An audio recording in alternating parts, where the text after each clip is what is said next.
Nicknamed Sergio Busquets by close friends owing to his good footballing skills, Pelumi is seen here full of life in a recent football game with friends and close church members. It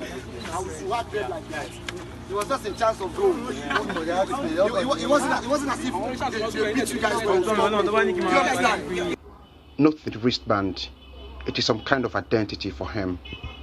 Nothing describes him better than the enthusiasm displayed here, just like in many of his endeavors. But he is no more, and all that enthusiasm gone, with his life cut short a few days ago. He had set out for one of his engagements, and indeed, what had become his major preoccupation since the outbreak of the COVID-19 pandemic in Nigeria halted his academic pursuit earlier in March, which is reporting for an online television channel on Saturday, October 24th. He never made it back home. He was all dressed complete with the press jacket of the organization he worked for when he went out, and the event he went to cover was an attempted looting of a government warehouse with palliative items stored in at the Oko Oba area of Agege. He was seen conducting this interview on the fateful day. Again, note the wristband.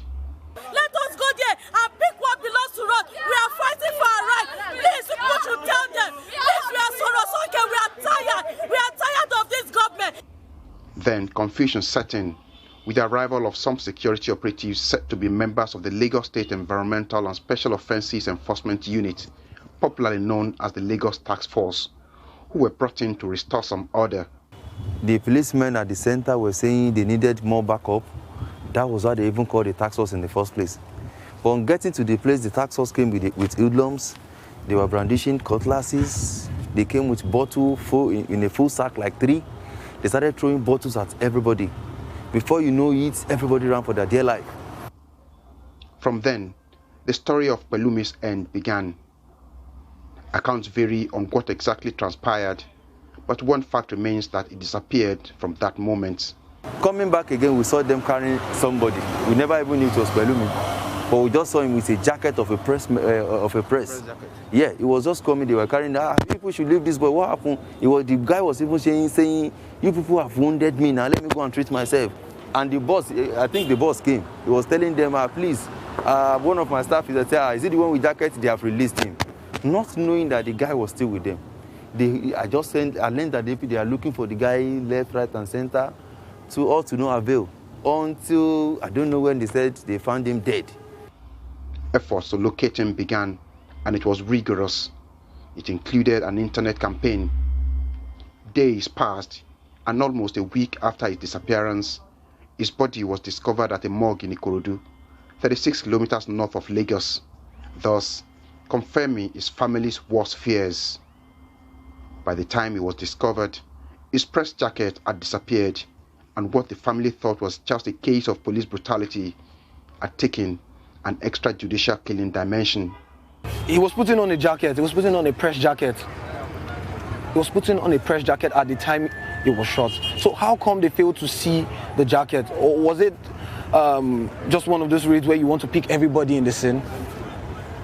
So he was shot in the leg, thrown in the van, and according to account, that same day was when his body was taken to Ikorodu morgue because he didn't make it. By the time we aggregate the scenario leading to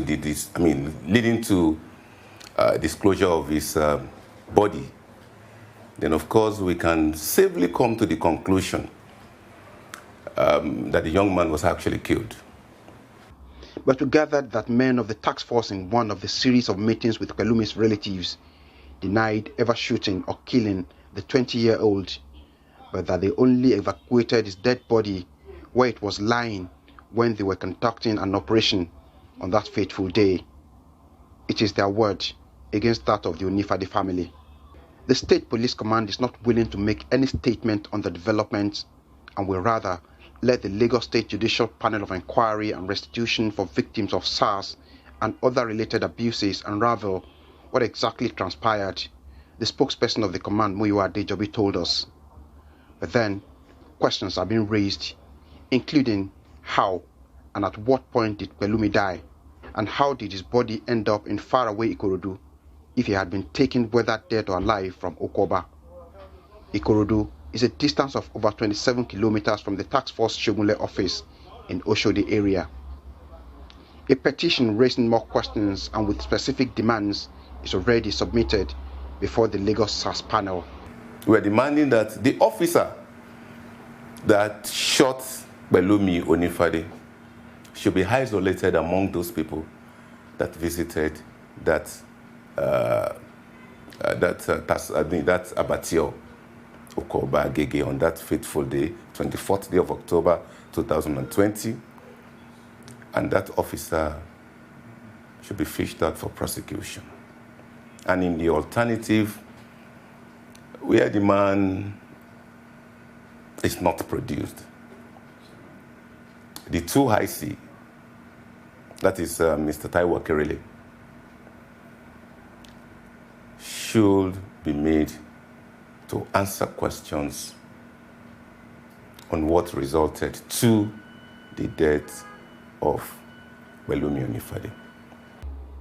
The reality of Pelumi's departure to the great beyond is still hard for those close to him to easily digest, as we discovered here at the premises of this church, where he had made a home and settled in with other brothers. It was from this building that he left for the coverage after passing the night with these his adopted family members, as he would normally do.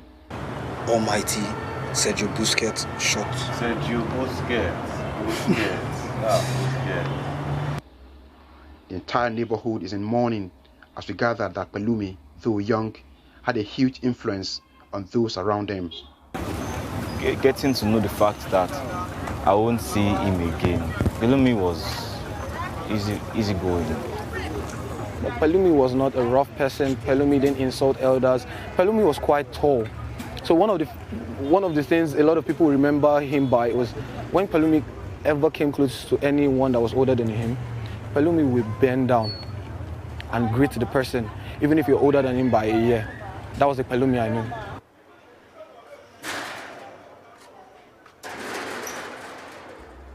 We visited his grieving mother at the temporary shelter where family members are giving her the needed support to cope with the unexpected loss.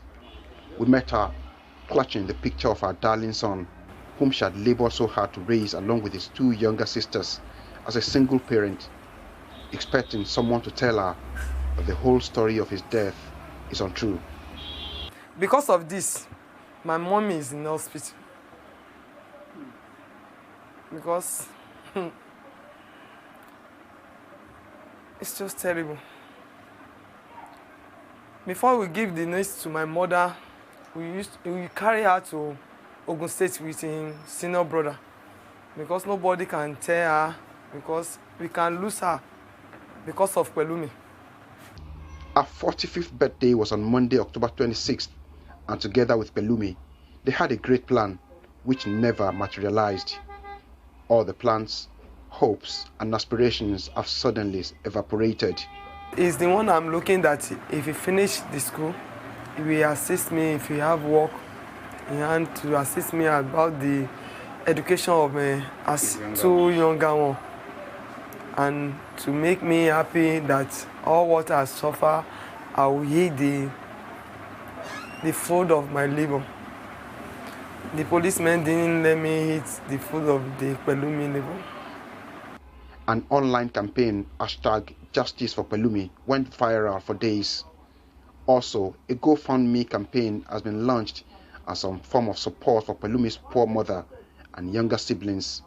But ultimately, the family's desire is for justice to be served on whoever is responsible for the death of their young, promising breadwinner. Tokunbo Oyetunji, Arise News, Lagos.